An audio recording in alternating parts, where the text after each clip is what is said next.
जो विधायक नहीं संभाल सकते वो पार्टी को क्या संभालेंगे। यह video specially high command Rahul Gandhi ji के लिए है। इस वीडियो को कांग्रेस पार्टी की हाईकमान अगर सुनती है या देखती है तो एक बात संज्ञान में रखना, हरियाणा में आप लोगों की राजनीति को शून्य कर दिया है आपके कार्यकर्ताओं ने।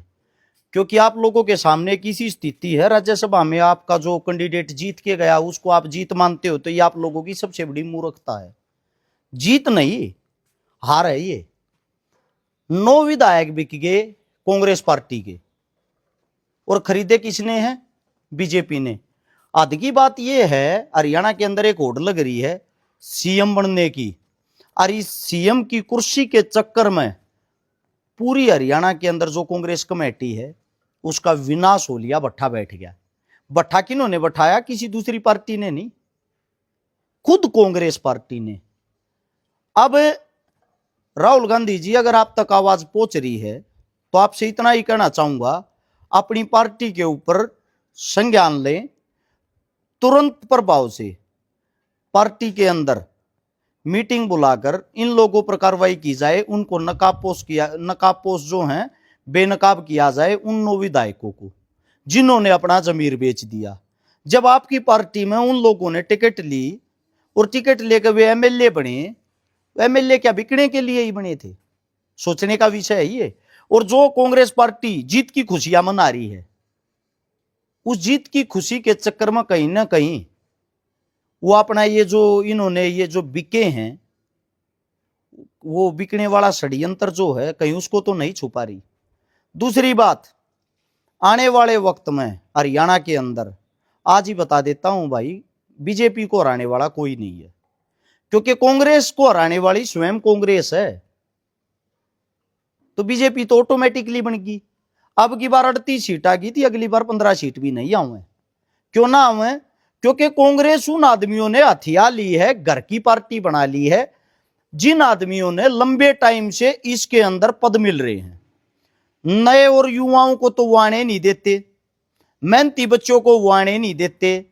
कांग्रेस पार्टी में इस वक्त कौन है जो 2-3 परिवारों के घर पानी मारेगा, उनकी चमचागिरी करेगा? सिर्फ और सिर्फ उनका नंबर है। अब नया जो यूथ है, युवा, वो चमचागिरी करना पसंद नहीं करता। अगर कांग्रेस पार्टी को किसी ने बचा रखा है तो मात्र एक आदमी की मेहनत है, जिसका नाम है राहुल गांधी। और उस मेहनत को मिट्टी में मिलाने का सबसे उच्चतम दर्जे पर काम कर रहा है हमारा हरियाणा। हमारी हरियाणा की जो कांग्रेस कमेटी है उसने बेड़ा गर्क कर दिया राहुल गांधी का, बिल्कुल हरियाणा में। आप लोगों को बता देता हूं, एक बात सोचने का विषय ये, 2024 में 60 सीट से प्लस सीट आऊं थी। ये आंकड़ा स्वयं बीजेपी का था, अरस छिकारागानी।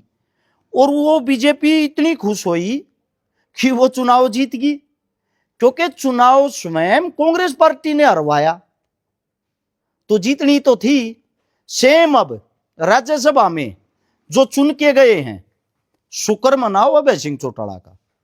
अगर अभय सिंह चौटाला चुनाव से बैक नहीं होता और उसकी और 2 वोट वो गिर जाती, निर्दलीय जो राज्यसभा के कैंडिडेट थे, एक और सतीश नांदड़ जी, अगर उनको ये 2 वोट मिल जाती, वो मात्र 1 वोट से आ रहे हैं, कहां जाती फिर कांग्रेस? सोचने का विषय है, विचार करने का विषय है। हर बार यही होता है। 2-3 परिवार हैं, जिन परिवारों ने कांग्रेस की बागडोर संभाल रखी है, वे किसी थर्ड पर्सन को आगे नहीं आने देते। हर आदमी का यही हालात है। आप लोगों के साथ, कांग्रेस पार्टी के साथ कोई जुड़ना पसंद नहीं करता, क्योंकि उन आदमियों ने ये हालात बना रखे हैं। उनका कहने का तात्पर्य ये है, जो जितनी चमचागिरी करेगा उसी को टिकट मिलेगी, उसी को कोई पद मिलेगा। बाकी आदमी कोई कितना मेहनती हो, इनको मेहनतियों की जरूरत नहीं है। सेम इसके विपरीत बीजेपी। सीखना चाहिए आप लोगों ने बीजेपी से। उन्होंने एकदम से अचानक से आपके 9 विधायकों को खरीद लिया। ये होती है राजनीति, ये होता है माइंड। आपके 9 आदमियों को खरीद गए। यहां की जो हाल में कांग्रेस के विधायक, उनको उनकी औकात दिखा दी। उन 9 आदमियों को बेनकाब करके उनके जो जहां से वे चुन के आए हैं, उनकी जो विधानसभा, वहां जरूर ये दिखाया जाए उनके बैनर पोस्टर लगा के, ये वो आदमी थे जो बीजेपी के घर जाके बिके हैं। और उन आदमियों को तुरंत प्रभाव से पार्टी से निष्कासित कर दिया जाए, पार्टी से निकाल दिया जाए।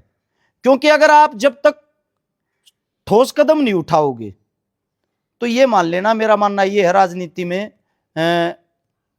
आप कहीं मजबूत नहीं होगी। बीजेपी ने उन आदमियों को भी विधायक बना दिया है जिनकी एक मतलब कोई हैसियत ही नहीं थी, नए नए चेहरों को आगे लेके आए, उनको बना दिया। इसलिए बीजेपी आज के टाइम राज कर रही है। और कांग्रेस का राज ना करने का कारण यही है, यहां एक वो चलती आ रही है कि वही परिवार आज से 30 साल पहले थे, वही परिवार आज हैं। वे नए और युवाओं को कहीं भी स्टैंड नहीं लेने देते, आगे नहीं आने देते। इन लोगों को तुरंत प्रभाव से कोई ना कोई ठोस कदम उठा के बाहर निकाला जाए पार्टी से, तभी आपकी पार्टी का सुधार हो सकता है, वरना पार्टी इससे भी नीचे गिरेगी। ये बात याद रख लेना। धन्यवाद।